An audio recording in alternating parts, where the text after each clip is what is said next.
La fermeture de l'aéroport Félix-Éboué la nuit de 22h à 8h à cause d'un nombre insuffisant de contrôleurs aériens n'est pas acceptable.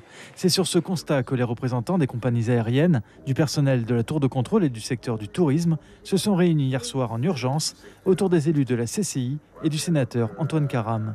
Ils ont décidé de rédiger un courrier destiné au gouvernement et aux services de l'État. Il doit partir maximum dans la matinée de demain, afin de pouvoir vraiment faire comprendre à l'Élysée, donc à l'État, à l'aviation civile, qu'on ne peut rester, en tout cas à la Guyane, quand on nous demande de nous prendre en main, de montrer que c'est un pays attractif. On ne peut pas continuer alors qu'on ne peut même pas sortir de notre territoire à l'heure que nous souhaitons pouvoir y aller, quoi.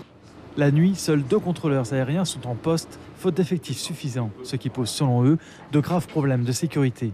Au total, ils ne sont que 12 en Guyane, soit à peine la moitié des postes prévus. En attendant qu'une solution soit trouvée avec la formation de nouveaux candidats, la proposition formulée par les syndicats va être appuyée. Il faudra utiliser le contingentement pour que l'avion puisse, 2 fois par semaine, ne pas utiliser la tour de contrôle de Guyane, mais voler selon une trajectoire qui leur a été déjà prédéfinie, en fait. Donc, entre guillemets, c'est faisable dans certains pays. Maintenant, ça a un coût, un manque à gagner pour l'État.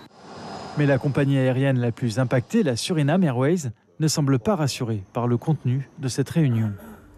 J'ai fait une proposition qui était de dire que nous avons 3 vols de nuit, d'essayer au moins de sauvegarder 2 vols et que le 3e vol, je me ferais fort de négocier avec la compagnie pour qu'on le passe en journée.